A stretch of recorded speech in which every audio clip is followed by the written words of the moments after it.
Hello दोस्तों, आज फिर मैं आपसे अपना सरकारी नौकरी का अनुभव शेयर करने आई हूँ। आज का मेरा टॉपिक है आपके घर का माहौल ठीक नहीं है, फिर भी आप एक सरकारी नौकरी पाना चाहते हैं, इसलिए आप दिन रात लगे रहते हैं। आज जो बातें मैं आपसे हंसी से कह रही हूँ, वो बातें मेरे जीवन में बहुत गहरा प्रभाव डाली हैं। आप कह सकते हैं उसी कारण मेरी फर्स्ट रैंक आई है। अगर ऐसा नहीं होता तो मैं पढ़ाई में इतना मन नहीं लगा पाती और ना ही अपनी एक सीट पक्की कर पाती।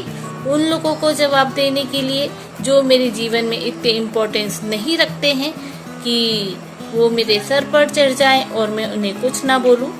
तो ये सरकारी नौकरी ही मेरा जवाब था। अब मेरी सरकारी नौकरी उनके कान में हल्ला मचाए हुए है कि कैसे मैंने उनके नाक के नीचे से तैयारी करके अपनी एक सरकारी नौकरी पक्की कर ली है। जैसा कि मैं वीडियो में आपको बहुत बार बता चुकी हूँ कि मैं एक हैंडीकैप पर्सन हूँ और इसी बात पर मेरे घर में मेरी भाभी मुझसे हमेशा चिड़ी रहती थी। वो हमेशा मुझे नीचा दिखाने की कोशिश करती थी। उसे लगता था कि मैं जीवन में कुछ नहीं कर पाऊंगी और उसके सर पर बैठी रहूंगी। जैसे कि मैं अपने भाई को कोई बुक की बताती थी तो वो मुझसे सवाल करती थी कि तुम मेरे पति को बुक की क्यों बता रही हो, वो तुम्हें क्यों लाकर दे रहे हैं, और अगेरा वगैरह टगेरा। 2017 में ही मेरे भाई की शादी हो गई थी और 2018 में मेरी पहली बार वर्ग 2 का नोटिफिकेशन आया था, जिसमें मैं अपनी भाभी को सर पर झेलते हुए अपनी तैयारी कर रही थी। 2018 में मेरा सिलेक्शन नहीं होने का एक कारण ये भी था कि मैं मानसिक रूप से डिस्टर्ब थी, तो वहाँ मेरे पेपर में मेरा लॉजिक इतना नहीं चला था।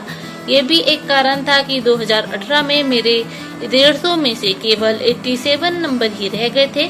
बस मैं क्वालिफाई कर पाई थी, वो भी मैं हैंडीकैप थी इसलिए।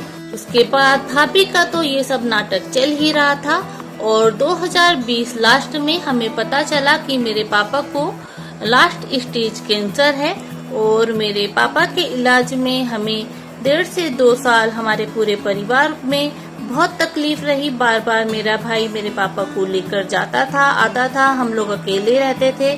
भाभी भी हमसे लड़ झगड़ के बार बार मायके चली जाती थी। इस प्रकार हमारे पढ़ाई में बिल्कुल मन नहीं लग रहा था। हम सिर्फ भगवान के भरोसे बैठे थे कि हमारे पापा को जल्दी ठीक कर दे, उनकी तकलीफों को कम कर दे। फिर भी मेरे पापा काफी स्ट्रांग थे, उनका विल पावर काफी मजबूत था, तो वो 2 साल अपने विल पावर से ही रहे हैं। मेरे पापा की एक बात बहुत अच्छी थी कि मैं जो भी करूँ वो मुझे कहते थे बस तुम कर दो, फल की चिंता मत करो, जिस दिन तुम्हारा समय आएगा उस दिन तुम्हें सरकारी जॉब जरूर लग जाएगी और किसी की बातों पर ध्यान मत देना। ऐसी बातें करते हुए मेरे पापा 22 अप्रैल में भगवान के पास चले गए। वहीं से मुझे अब वो आशीर्वाद देते हैं।